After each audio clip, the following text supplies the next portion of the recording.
Hello and welcome back to Everything in Poderation, because sometimes tall vampire ladies can be too much. I'm Colin Sparling, and I am Ethan Winter's right hand. And I'm Robert, and I am rapidly regenerative cellular structures. I'm Daly, and all I want to do is see Lady Dimitrescu, the giant woman, the giant woman. There it is. I wonder what we're talking about today. Well, firstly, the way you presented that made it sound like it's a Kojima game and not a Resident Evil game. But that's the thing, it's in the description of Resident Evil 7. I know. It sounds like some shit in Metal Gear. Yeah, Kojima had a hand in this game.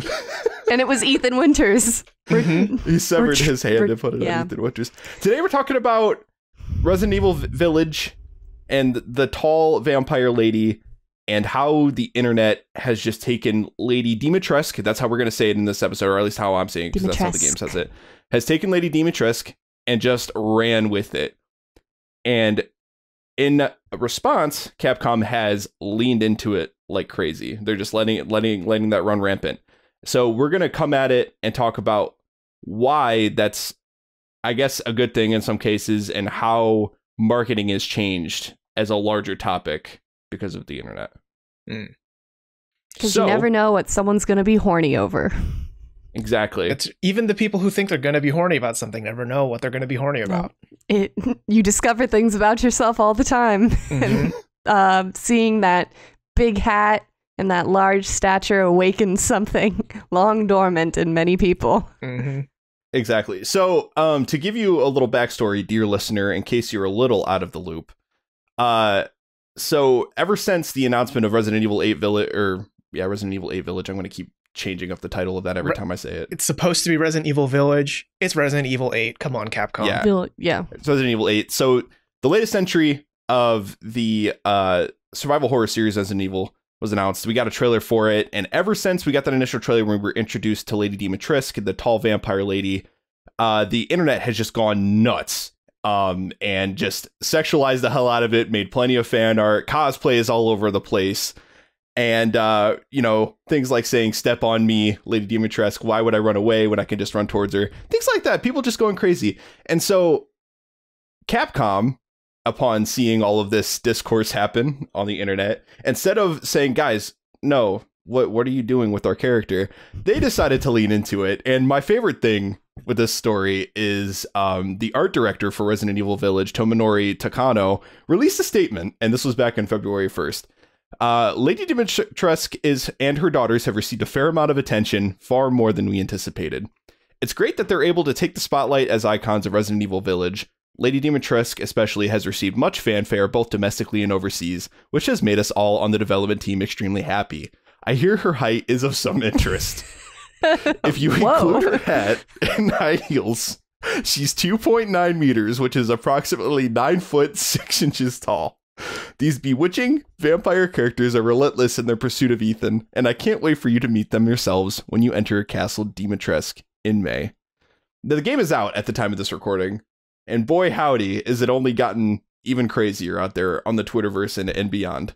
Right. So I think now it behooves us to put on our science hats to answer the deep question that everyone has been pondering.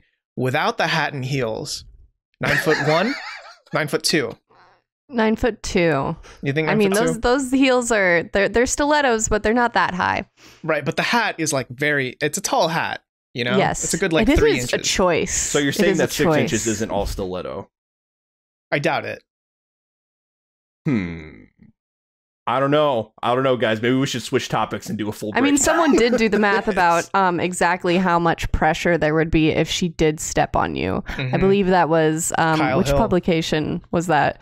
Yeah, that was Kyle Hill. Yeah, he's I think he's formerly of Nerdist, if I remember right. Mm-hmm. He does a lot of nerdy, quote unquote, scientific shit. Sometimes I'm not a fan of his humor. It's very very like, haha, am I right? But am I right, ladies? According to him, I believe if she had stepped on your head with full force, it'd be over 148 million pascals of force, which is like enough to puncture steel. So is that real? Like, we will die should she step on us. Yeah, per Mr. Hill's very real science TM. That's real. But as we will thoroughly enjoy our death throes as we are punctured by Lady Dimitrescu's stiletto heels. Exactly. Yeah, of course. Why wouldn't we? It's the way that I think half of the internet wants to go out now. If I have to go out, this is how I want it to be. I'm just saying, listen, first there was Tide Pods, now there's this. Yeah.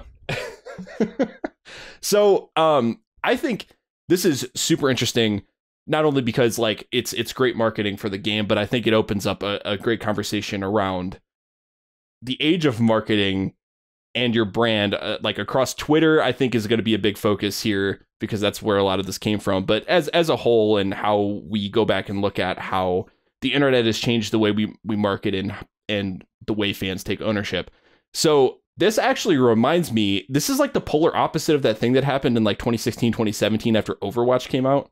And there was all that Rule 34 and like pornography coming out of all their characters. And like Blizzard was literally sending out copyright notices. Cease and desist. Yeah, cease and desists and everything. And they're like, guys, stop. And what did the internet do? They stopped, and there's no more Overwatch. They porn absolutely on the respected the wishes of Blizzard, and yeah, you don't ever, you shouldn't search Tracer X Widowmaker on Pornhub because like nothing will show up anyway. Just don't do it. Yeah, that's the thing. Even if you did, right, there would be nothing there. There would be nothing there. Right. Nothing that was created before the game even came out. Nope.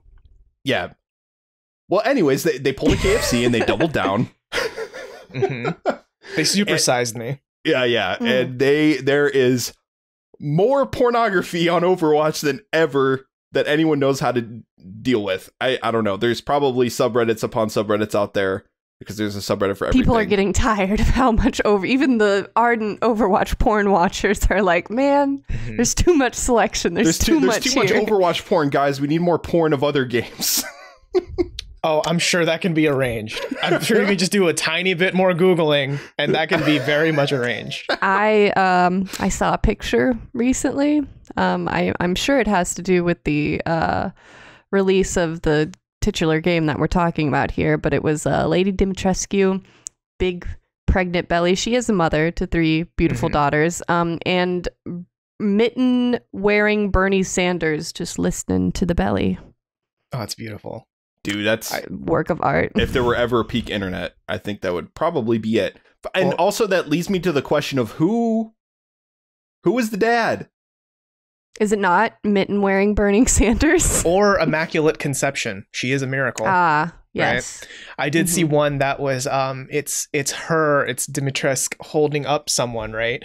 But then it was photoshopped, or I mean it looked really good. It was like in Blender or something. But it was Mr. Chief from Halo. Mr. Master Chief. I just saw that today. Yeah, it's so good. Yeah, and it's just like, because I know Master Chief, he's supposed to be really tall too, right? Because like his exosuit and shit, he's like 7 foot or something. Yeah, nearly 7 foot or somewhere around there. Yeah, but and not still, 9'6". Yeah, he's still like 1.5 feet clear off the ground. It's great. Love it. Yeah, so again, the way Capcom handled this is fantastic because instead of sending out cease and desists, they went the opposite direction. We're just like, no, actually, here's her height, guys. Like, make your Rule 34 her measurements even more accurate, please. And to expand on that a bit, that Kyle Hill video that Daly and I were talking about, sponsored by Capcom. So they have spent money encouraging the horny. Yeah. Yeah. I mean, they're just like, hey, you know what? These people are horny, and we created this character. Why not just let them run with it? And they're only going to give us more publicity. And I mean, because of that, I've seen all kinds of predictions saying that this game is going to sell extremely well. I don't have any price updates or sales updates for you at this time since it's so early on. Yeah, but unless you guys know something. If I had to guess, I think we're going to get them within the next week. Because, I mean, keep in mind, Monster Hunter Rise, we learned the sales figures for that on the Monday after. We're recording the Sunday after Resident Evil Village releases. But with Monster Hunter, we got the 4 million number within like 3 or 4 days. Yeah. So I wouldn't be surprised. It's going to be a big number. Yeah. If by the time you're hearing this, the sales figures will probably have already been out. Maybe that's my bet. Yeah. Yeah. But we'll be sure to follow that up in a housekeeping segment in a follow up or in another episode. But yeah. So that's a perfect example. I mean, so many people are talking about it, and it's even going outside of the game space. I think there was a record-setting like Olympic gymnast or something that cosplayed She's like, hey, I heard that there was tall lady. Yeah, I am also tall lady. I like her look. She even did like cosplay photos and everything. And I don't know if she's a gamer or anything like that, but it's just made headlines beyond anything in the game space, which is very interesting. And that's what can happen when you let fans just take your brand and kind of run with it. I definitely foresee Instagram this becoming sponsored by Capcom. No, I'm kidding. I don't actually know. But I would believe it. I would believe it. Absolutely. Because I totally foresee our Lady of Immaculate Grace becoming a like cosplay staple. Like even if you don't have the height, it's a look. It's not too hard to replicate, but like it's a sharp, good Edwardian vampirous look. And I love it. Vampirous. Yeah, and I think part of the reason it's broken out beyond even the quote unquote gaming space is that, I mean, as far as games go, Resident Evil is one of the best selling franchises. I mean, period, but also specifically for Capcom, right? Like when you look at Capcom's figures because they update that every year, right? Monster Hunter World is number one at almost 17 million units as of the end of 2020. But then the next four games are Resident Evil titles, and they're all at 8.5 million, 7.8 million. Like, there's a lot of clout behind that name. A lot of people know about Resident Evil. Maybe they haven't even played it, right? So being able to see this tall vampire lady, like you don't even need to know Lady Dimitrescu from Resident Evil. You just need to know tall vampire lady, and you're like, tall vampire lady. I know what that looks like. Yeah, exactly. And I mean, the trajectory that Capcom as a company that they've been on for like maybe the past 4 or 5 years has been insane too. Because I mean, they came out with Resident Evil 7, and that did sell extremely well. I feel like it took a bit to catch on because they had been on such a slope with the Resident Evil series, kind of going more action-oriented direction. But they started doing the remakes with Resident Evil 2. Nostalgia sells. Yeah, Resident Evil 7. And then they had this huge marketing push with Resident Evil 8. And so I seriously believe that this is going to be the best-selling game in the series. Like, I would go out on a limb and say that because of just how heavy this has been all over the place. But yeah, so I do want to take this in a direction a little bit, though, and get a little bit more... I don't know what the word would be. I don't philosophical, academic with this, maybe. So we've alluded to it a little bit, but Daly and I specifically come from a background. We were both in a graduate program where we focused a lot about what would you call it? Like communication. We focused on marketing, all that sort of things. And so putting the academic spin on like digital marketing and being able to say like, this is why this took off, or this is why psychologically we could say that something like X would take off. Right, exactly. And so one of the things that stuck out to me with this particular topic was going back to a book that we had to read during our grad program called New Power, which is a book by Jeremy Hyman's and Henry Timms. They've done talks at Google about what it's like to be basically marketing in the new age of the internet and taking your brand and having people run with your brand, essentially, is what it boils down to. And so in that book, they cover the difference between old power and new power. And I think what we're seeing here, especially in the game space, is particularly interesting because you have a lot of old power, which talks about, or which is essentially what you think of typical business structure, right? You have a hierarchy there with like, lower grade employees all the way to the higher ups, typical leadership and marketing. But then you have them going into new power marketing, which is like community management and talking to people on platforms where they can take your brand, retweet it, like, really talk about it openly in an open source way. So I think there's a conversation there about like this whole thing with Lady Dimitrescu as opposed to Overwatch and things like that. Yeah, it encourages meme making, not only in the sense of like, haha, it's a meme, but like, here's my take on this, or this has become a trend rather than a direct like advertising attempt, where it feels like someone's trying to sell you something versus like, here's what everyone is talking about the thing. obliquely, regardless of whether or not it's in a strictly positive light, and that can still be beneficial toward your brand. Right, exactly. And so when you look back at the age before the internet, right, and you think about how marketing would have worked, right, like what were the mediums that you had to go off of, right? You had magazines, you had billboards, you had newspapers, very old media type of like, I guess mediums, for the lack of a better word. But nowadays, I mean, you can reach anyone every day. People have a piece of glass in their pocket that they can see ads up the wazoo. They have people that they can talk to on all these social media platforms. Social media is a huge thing, big game changer there too. And so you have a lot of these, what would be old power companies. And I'm thinking in video games terms, just because that's how my brain works, taking these things like social media and applying them to what would be their advertising. I actually really think of Nintendo a lot is very much like conservative. They're not very mobile when it comes to using this type of advertising. They're very quiet, very uptight about what it is they're doing a lot of the time. Their messaging is very much like straightforward. Here's what we're making. Like we're not going to really appeal to our, like, let our fans take our brand and run with it all that much. We're like very going to hold on to that thing, which is why you get issues like Smash Brothers tournaments getting shut down.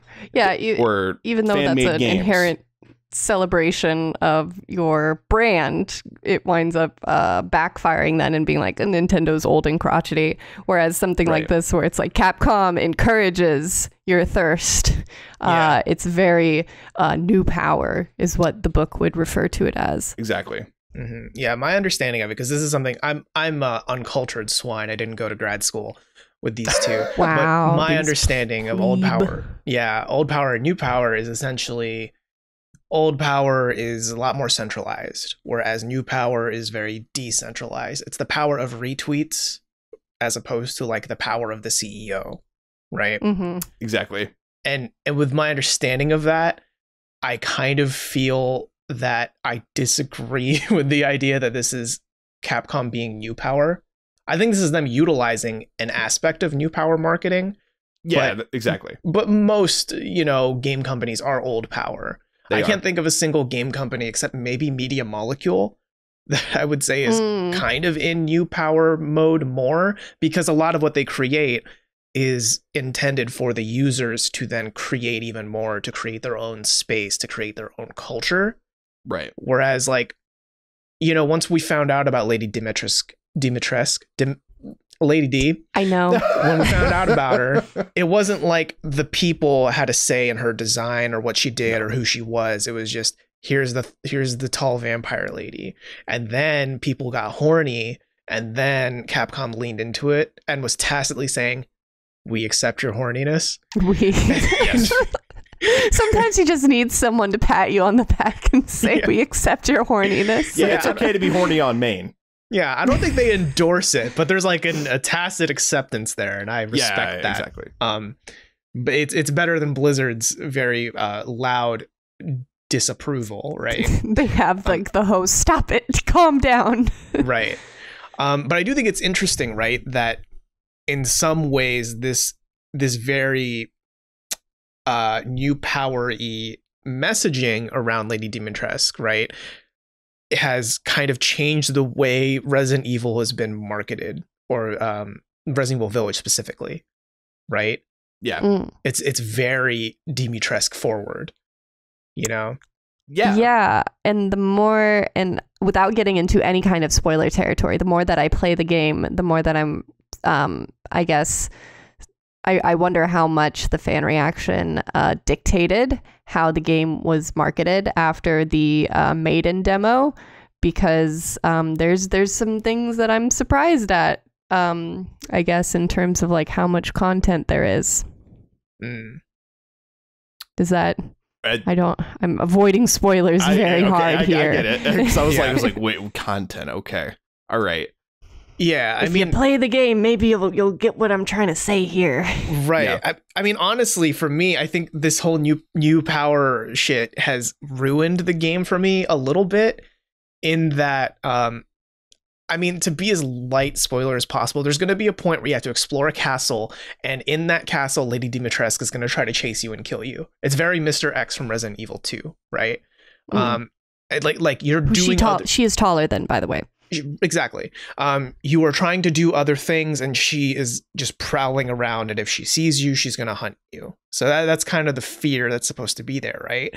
But then all of this horny on main, step on me, mommy, I'm going to go toward her, not away from her. Like, I wasn't scared of her at all.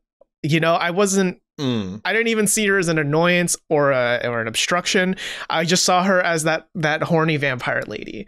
Man. And in a weird way that kind of pulled me out of what I think Capcom was trying to make me feel, right? Right. There have been interviews with Tomonori Takano-san, the art director, about how he didn't want something like really over the top grotesque, the way that one would, I guess, classify like Mr. X does not look explicitly human, whereas now we have something that's like a weird combination of kind of seductive, but still like she's got yellow eyes and very pale skin. So there's like the uncanny valley there that your brain is like, nope, this means trouble.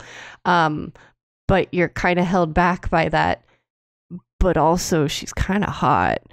But I think because of the being horny on main on Twitter, she's pretty hot has taken over the uncanny valley. This is a vampire with an unnatural lifespan that is going to taste my blood like a wine sommelier.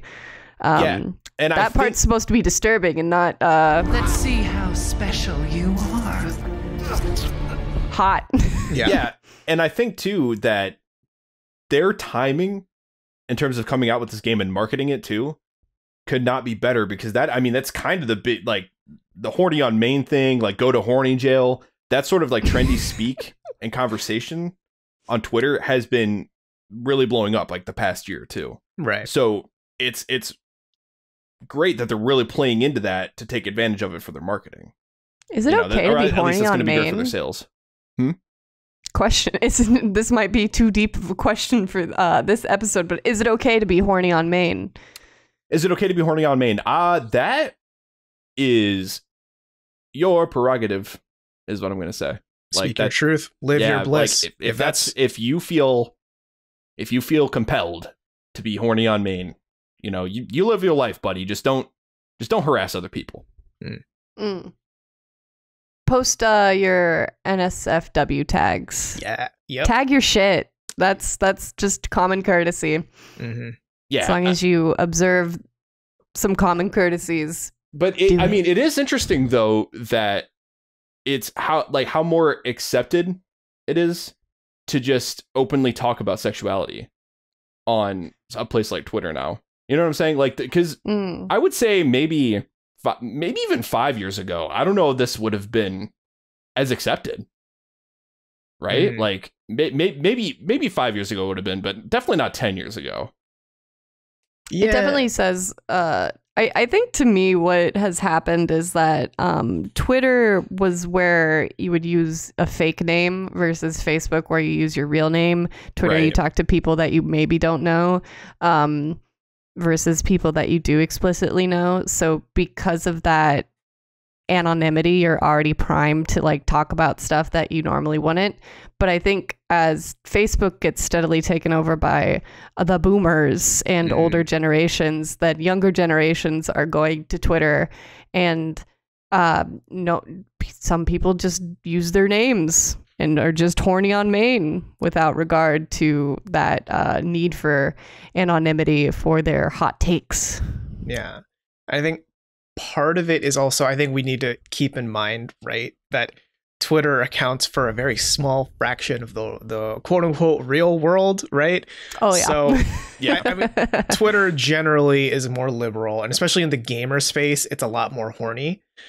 Sure. If we, the three of us, went outside right now and we're like, I want a 9 foot tall fucking vampire lady to step on my face and puncture steel, like people would look at me and be like, the fuck are you doing? Yeah, keep in mind, people, like this is still all about time and place. And context matters. Yeah, I mean, if you did it at like PAX West, everyone would be like, haha, I get it. If you did it at your local bar, maybe not, right? Be like, yeah, I'm playing this video game. Here's the villain, shows picture. Oh, she's scary. I know, right? I really want to fuck her. Yeah, I'm very scaroused.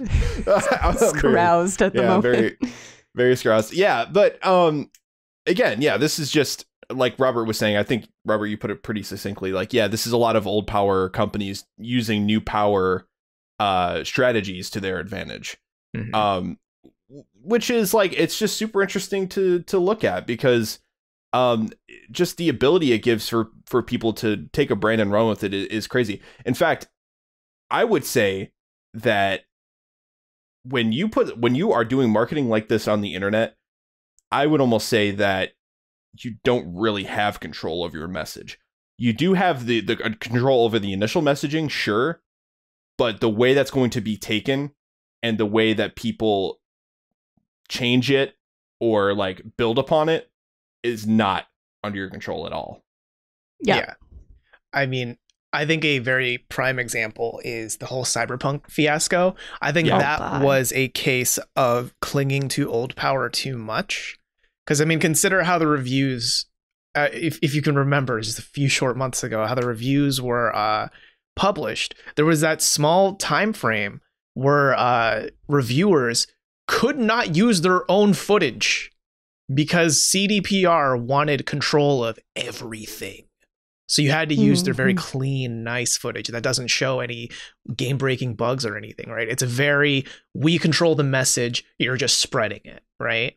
Yeah. Whereas that kind of led to, I mean, I would want to say their downfall, but that Cyberpunk sold like fucking millions and whatever. Yeah, but like I think it's 13 or 14 million at this point. Yeah, but at the very least, their public image is a little tarnished. Even now, whenever, like, I think we're getting to the point actually with CDPR where whenever they're updating, like, hey, the big new Cyberpunk patch is out, people don't give a shit anymore. It's old. Yeah. It's not only is it old news, but it's like old bad news, right?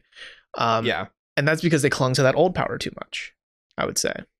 Yeah, I mean, exactly. The closest thing that came to people running with their brand was essentially people taking the yellow background that they use for a lot of like the "we're sorry" messages. Mm-hmm. Yeah. Hello, gamers. How that became a meme unto itself. Yeah, and a month after the game came out, basically no one was talking about it until CDPR got that giant DDoS, not a DDoS attack, but they got hacked essentially.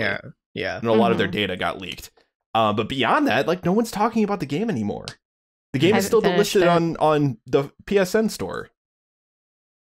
So one day I'll finish it. One day. Yeah, one day. But my point is, contrast that with the Resident Evil Village, where we get this demo back in, like, what was it, February? I don't even know when we got the initial trailer for the game. I don't even remember. My point is, we're still talking about it. The game's out, and the game is getting talked about everywhere. You know? I mean, to be fair, we're talking 2 days after the game came out. Like, people were still talking about Cyberpunk 2 days after it came out. Fair point. But what I'm saying is, in the months leading up, like, it's been all over the press. You know? Yeah, but same with Cyberpunk. Remember, before Cyberpunk came out, everyone was super, super hyped for it. In the same way that Resident Evil Village, cleared my schedule. Yeah. I remember clearing my schedule and then being like, I didn't need to clear my schedule. Yeah, I think where the difference lies here is that Resident Evil Village came out and it's, for the most part, a very good game. It's actually delivered. There aren't game-breaking bugs, right? With CDPR, it's very different. When it came out, people realized, oh, V doesn't have a head. Ooh. Yeah. And then don't need it. They took them. I mean, people that were playing the game, they took the message and you were like, God damn, this game doesn't play well. And that was the focus, you know? And so it's in that aspect that, like, they can't control that.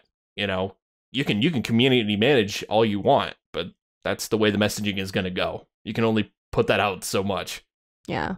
I'm really interested in speaking in line of things that you can't control. I'm really interested in what people come away with from this game, because it looks like, from what I've seen so far, again, not getting into any spoilers, but that this is going to involve a lot of deeper lore about the Resident Evil series. It's going to explain some things that perhaps haven't been explained before.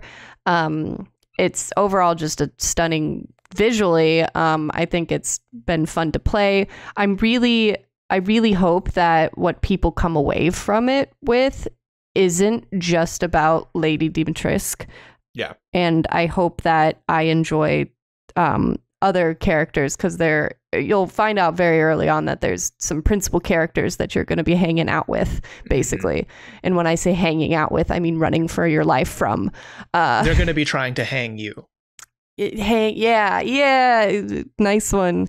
But I hope that I'm going to be as charmed by them as I have been by Lady Dimitrescu. Maybe not in the same sort of way, but I don't want just her to be the main takeaway, I guess, when at this moment it seems like there's a lot to the game that maybe doesn't involve her directly. So as someone who is, I would say halfway through the game at least, I've completed the next area after Dimitrescu's castle, and I'm in the middle of the one after that.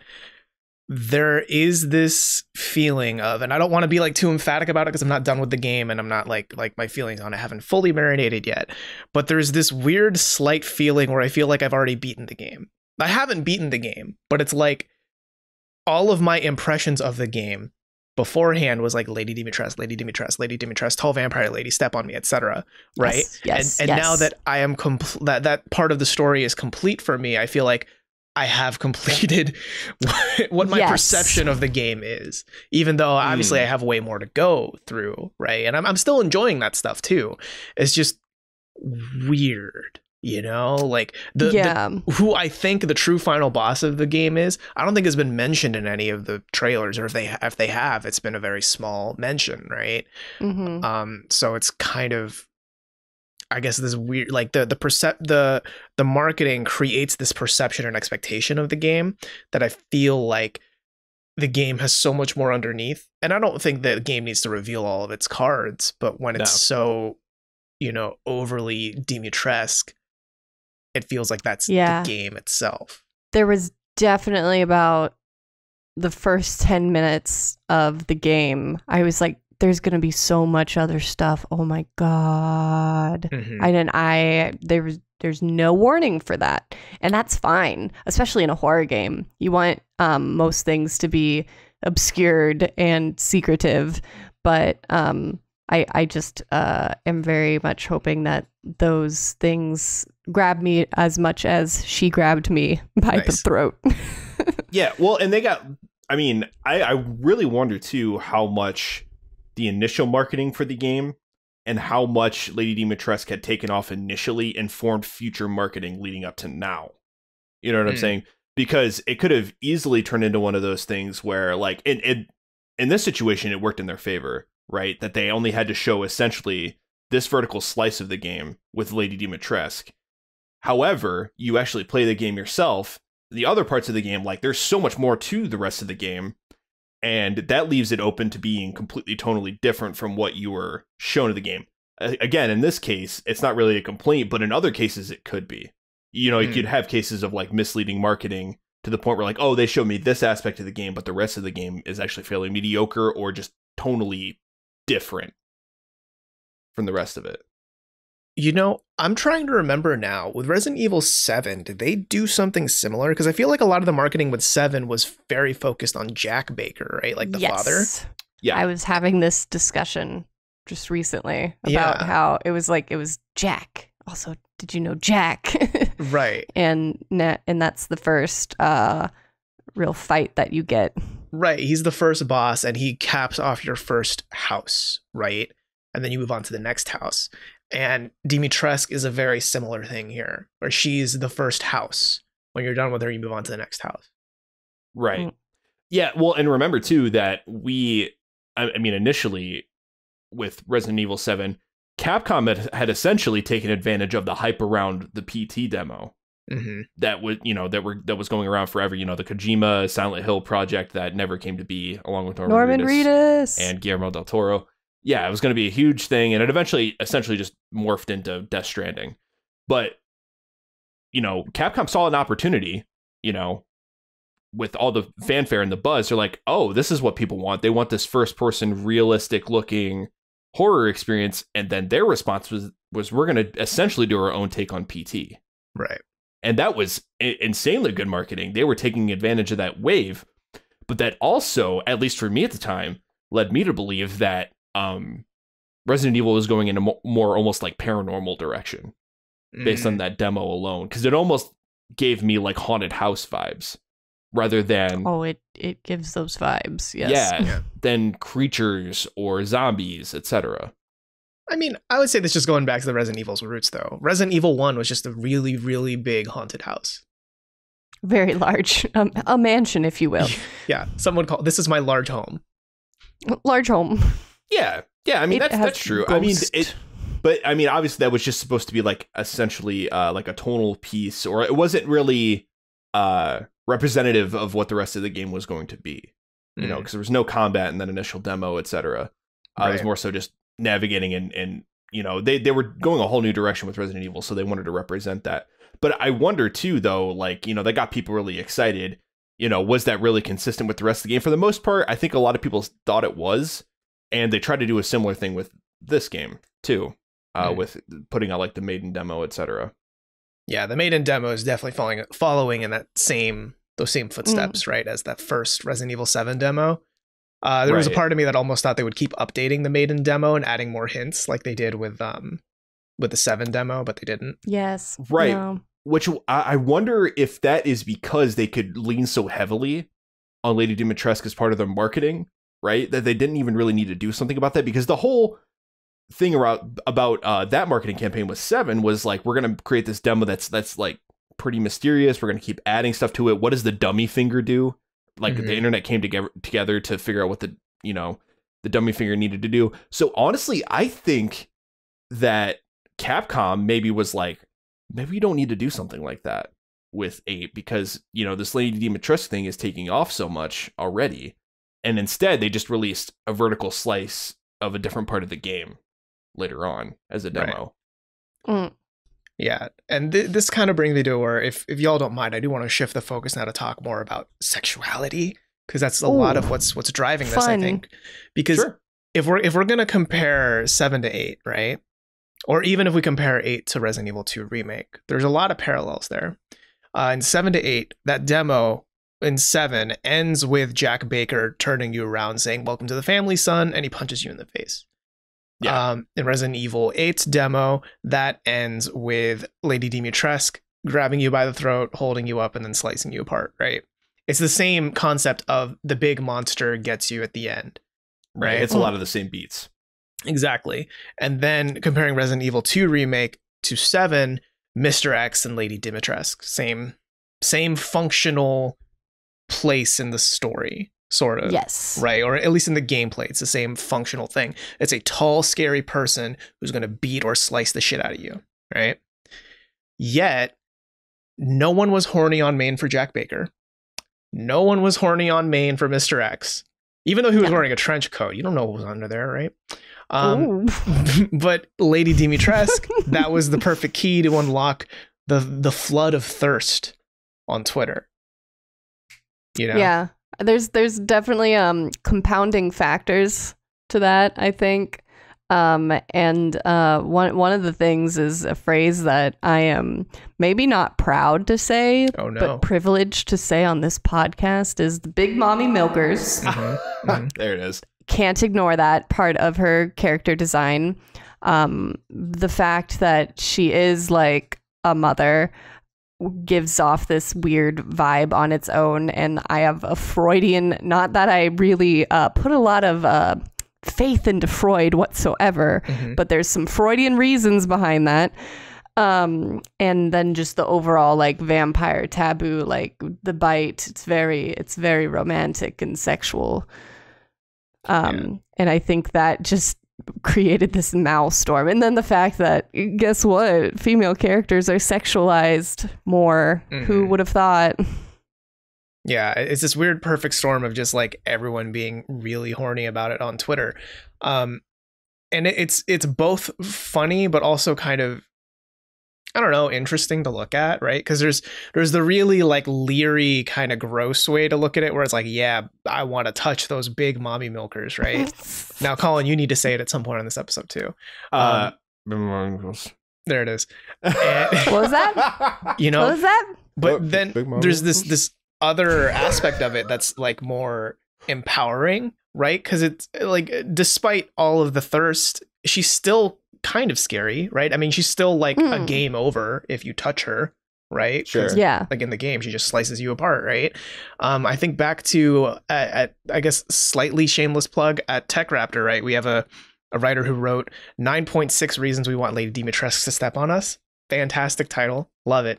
And our writer Mary, she wrote in it, she is a beautiful mountain to climb, and her stature lets you know she's always nearby to keep you safe. You know, and there's that Mommy. there's that more wholesome approach to like wanting to like her. It's really weird, and it's this weird cocktail of like wholesome, horny, scary, right? Yeah. And it's like this perfect mix to unlock gamer thirst. So that aforementioned Freudian concept, this is she would personify the archetype of the archaic mother, which is the way that we see our mothers when we're, according to Freud, when we're itty bitty infants, as this goddess-like figure that has both all the power of love and taking care of someone, and also all the power to destroy you. And that's kind of her to a point. And of course, with Freud, there's always like this weird, everyone wants to bone their parents at some point or another. Oedipus complex. The Oedipus complex, the Electra complex. Everyone's afraid that they're going to get circumcised by their parents and or horny for them. Mhm. So take everything Freud says with a big ol' horny grain of salt. But it was interesting that I saw a lot of Freudian theories going around as like, here's why we're all so turned on by Lady Dimitrescu. Yeah. Yeah, it's just another like aspect of like, you know, the sexuality stuff. I mean, it all comes back to like, you know, a little bit of sex sells too, right? If you want to look at it in marketing terms. And I think too that I do want to angle this towards your thoughts on community management as an aspect of this too, because community management is something that like pretty much didn't exist maybe a decade or so ago.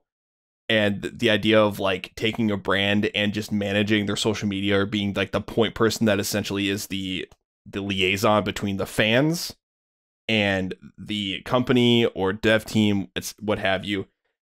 So in that way, like, do you guys think that, you know, something like this could have happened like at all before this, Like without community management? Yeah. Or like how does that, and then like, do you think community managers, I guess, kind of losing my train of thought, but like community managers, how they would, sorry, I'm drawing a blank here. I mean, I feel like those two concepts are like related, but not necessarily dependent on another, right? Sure. Like, I think it's because of community management that Takano-san said, "Hey, she's 9'6", you horny fucks." I think that came out of, if I had to guess, I'm not an insider, I don't know for sure, but if I had to guess, it was someone managing one of Capcom's social accounts, like noticing, hey, people really, really like how tall Lady Dimitrescu is. Let me go up the chain, see, can we get any interesting information we can tweet out to get some, you know, viral likes, right? And I think that probably wouldn't have happened without community managers or branding of some kind, right? Right. And so like, I guess it's that aspect of community managers and how they feel they need to, that push-pull of like, how much should they control the messaging? How much should they let fans kind of like take it and run with it? Like, when does that bite them in the ass? When does it not? Like, for instance, maybe a game that isn't so successful, and they're just kind of trying to put out fires. Like, for instance, like Returnal came out just a week ago, and now their community managers are having to deal with the idea of, you know, people running into bugs. This game is breaking, and now who's the first person that people are going to turn to on Twitter? They're going to at, you know, Housemark and be like, hey, this game's broken. Like, I'm just going to put this all on it's the classic, like, we're going to put it all on the community manager. A lot of people are like, hey, this is probably just like an intern or something.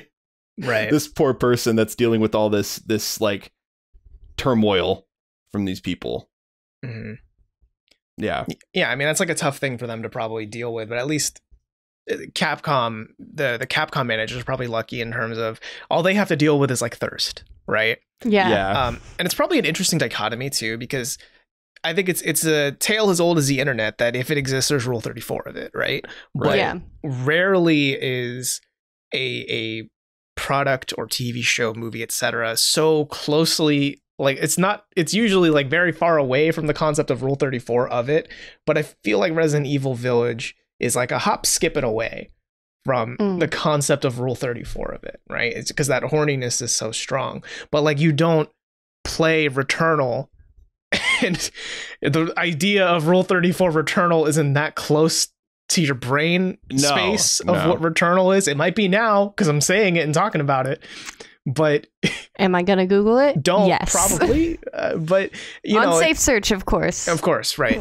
But the thing with Resident Evil is that it's all tied up in that weird, you know, adult theme shit, right? And I guess maybe that might be what a lot of community managers are having to sift through. Right. And I guess what I'm getting at with the whole like community management discussion is, you know, I'm sure there was like a turning point when, you know, when community management became a big aspect of your marketing department, I guess, if you're a big company, like deciding as a team, or maybe that person has to decide, like, when do we let this go? When do we let people like run with this, or let them take over the messaging in a lot of ways? And so like thinking about like, what is your messaging? What is the values of your brand and things like that? That's what's really interesting to me, and kind of making those decisions as to like what should go and what shouldn't, you know, because they have a lot. I mean, that's a lot of pressure to put on like one person or a team of people in some regards, you know? So like, for instance, if people took Cam, right, our mascot, you know, well, I guess necessarily isn't our mascot since we rebranded anymore. But if someone had taken Cam, and the next thing you know, we have like Rule 34 of Cam, like we would have probably like, what, that's weird to think about, but like we would have to have a discussion about that, right? No. Oh, we would have an episode about it. Oh, sure. We would have an episode about it, but our internal discussion of it, I'm going to tell you right now, this is happening. Is that okay? Yes. Done. Yep. Well, first of all, yes, go ahead and do whatever you want, I guess. There you go. There, you have our permission. But all I'm saying, well, that's what I'm saying, though, is like, that is something we would have to discuss to be like, does this align with our brand? Do we mind this happening? You know, and it's going to keep happening whether we like it or not, if the ball's already rolling. Yeah. But it's just whether or not we as a brand need to be forward about like permitting it, or whether or not we're going to acknowledge it. Right. There's definitely some times where it's like, if you don't acknowledge something and someone's running with it, then because you haven't said anything about it, people are going to assume that you endorse that. I remember maybe like a year or two back, there was that it was a very battle royale game, and you could have all these prison tats. And at first they were letting you do like some white supremacist tats, or tats that looked very white supremacist-esque, and people were like, hey, so there's players that are actually white supremacists that are like, hey, look, they endorse this because they put it in the game. And then it was the job of the developers to take out those tattoos, and then the community managers presumably to be like, hey, we don't endorse this in any way, shape, or form. They're out of the game now. Thanks for your feedback.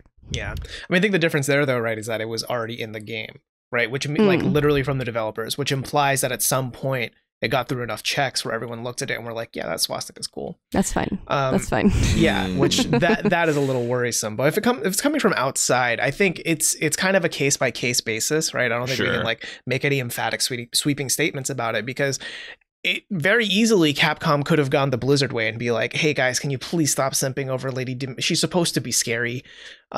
And that probably would have backfired on them. But in this case, they decided it's cool.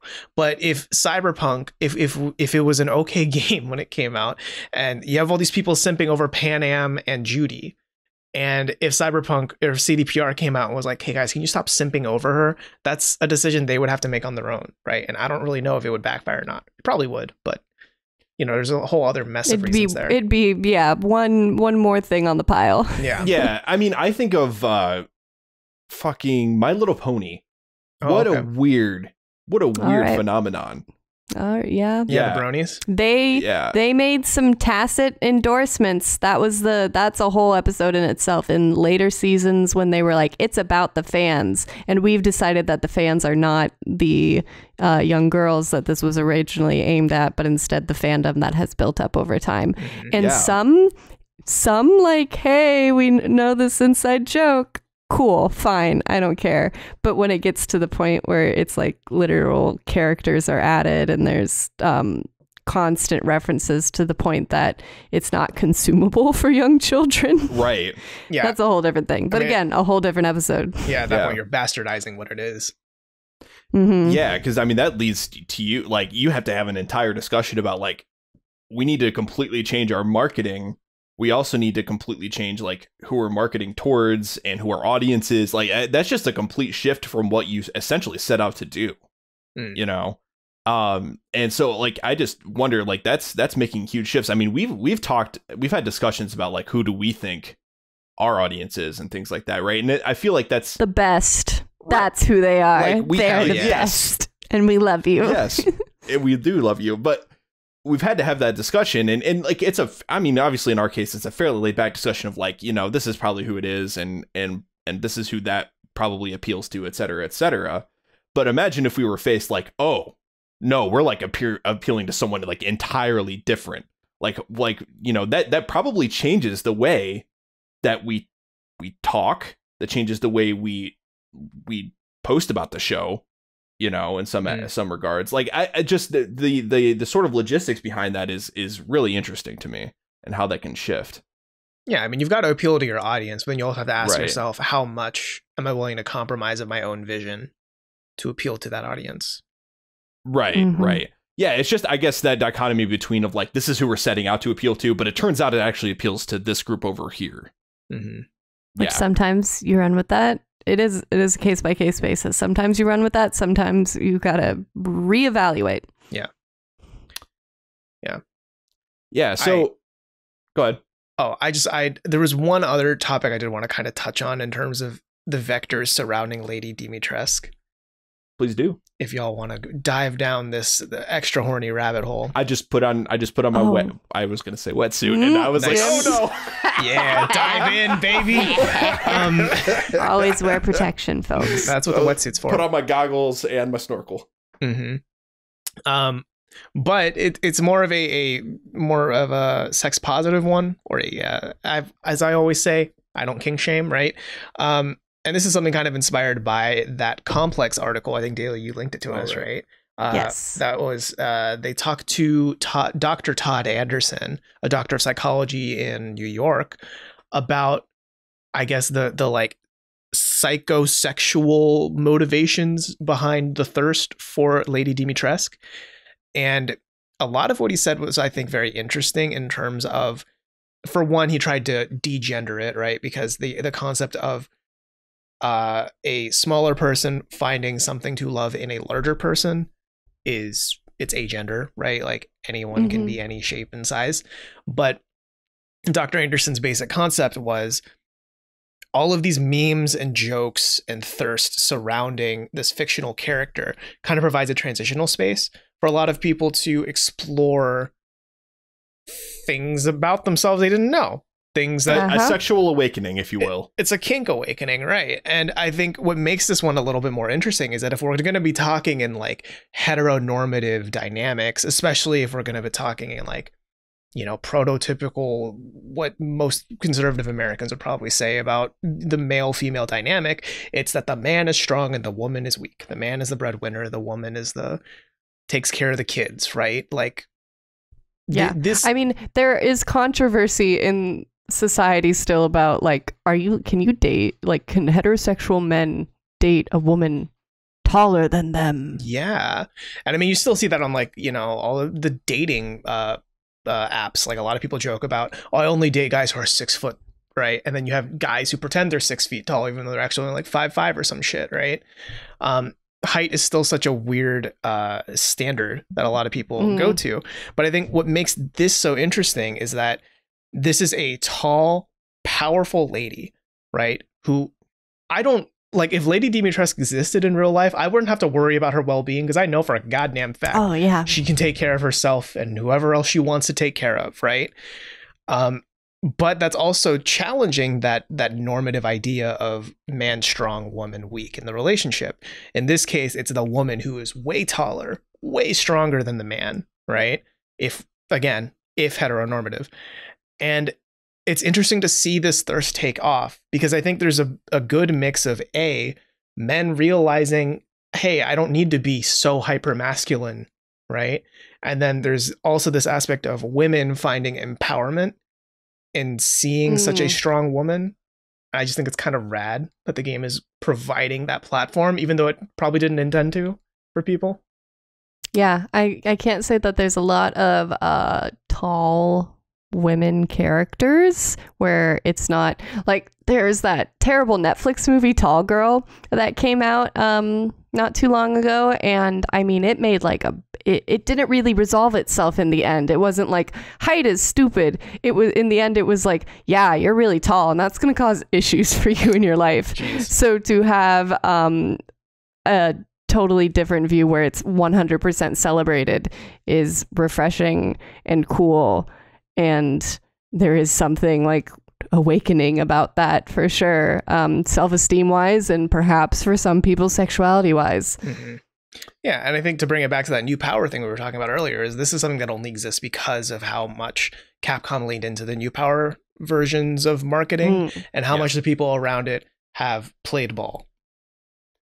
Yeah, exactly. And I think it doesn't hurt too that there seems to be more of, and maybe it's just because of the publicity behind this game, but it seems to be that there's more of an acceptance with like male submissiveness.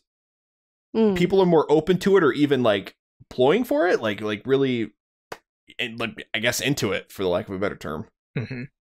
So I mean, it's definitely not hurting it either. Like I just noticed that that's just kind of taking over, regardless of the whole like I don't want to date a man over or under 6 foot thing. Yeah, soft boys have paved the way, perhaps, for loving large ladies. Yeah, I think this is like one of the few instances of a good time when jokes allow something to become more normative, right? Because I think, in alt-right spaces, jokes tend to pave the way to more hateful speech because, oh, I'm just joking, bro, is such an easy thing to defend yourself or hide behind. But in this case, the jokes are about men who would maybe say they aren't submissive, even though they are, because they feel that attacks their masculinity. It gives them a space to quote unquote joke about it, and then everyone else is joking about it, and then they kind of become more comfortable with the idea until they realize, no, I'm proud to live in my truth, right? Yeah. I mean, I mean, new power can be empowering. I mean, that's kind of the idea behind it, giving power back to the people in a lot of ways. God, that kind of veers into communistic sounding stuff. But I was gonna say like crystals and shit, but sure. All right, that too. I love that this is the conversation that we're having about a horror game. Yes. Yeah, I mean I should say, if you haven't picked the game up yet, it is still very scary. If you are picking the game up, scary. Yeah, if you're picking it up and thinking like, oh, I can't wait to feel empowered by a tall vampire, this isn't going to be scary at all. It's going to fucking scare you, I bet. So, just fair warning. Yeah, and I think there is, and I'm sure we'll come back to the conversation around like social media and its effects on A, B, and C thing, really. And the internet by extension. I think it's a larger conversation that we're going to just continue to have with the nature of the show. And so like, I didn't want to scale that too large beyond the whole Resident Evil 8 thing in the game space, because I feel like that's just a really long and big conversation. That being said, I would highly, highly recommend you guys out there to check out like New Power by, I always forget the author's name, Jeremy Hymans and Henry Timms. And if you don't check it out, they also have a talk they did at Google if you want to kind of get like a more summarized, quick like TLDR version of New Power and learn more about it. But it's insanely interesting to think about like how marketing works in the new age and how people are just taking ownership over brands that they don't actually have ownership over. It's really cool.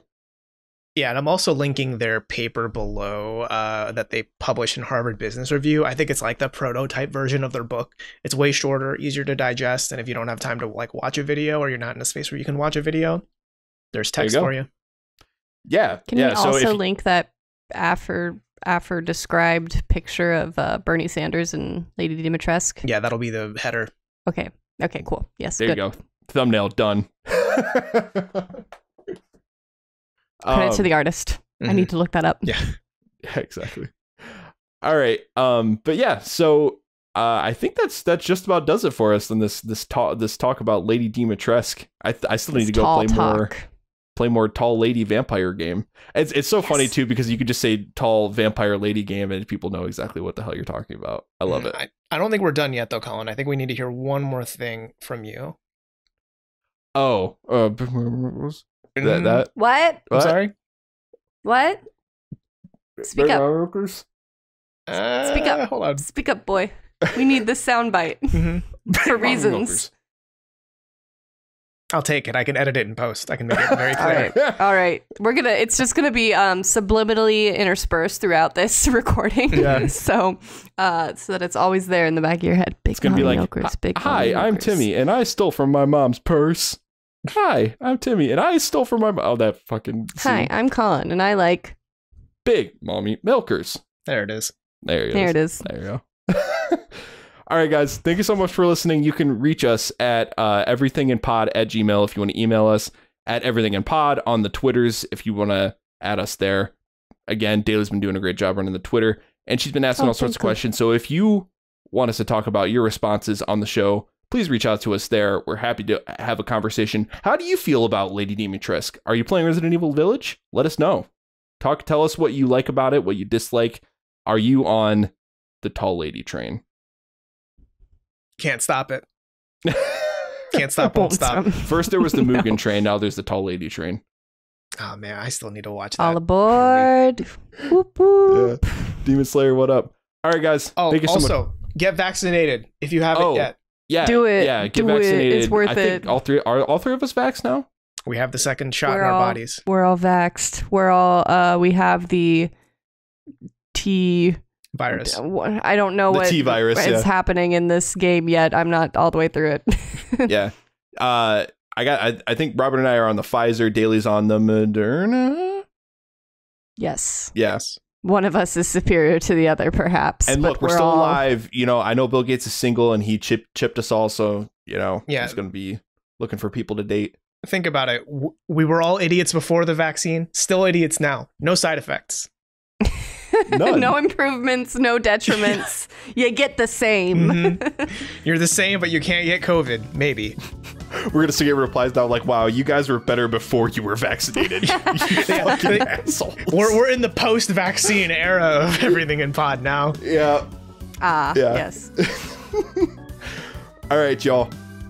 That was everything in pod for today. We'll see you next time.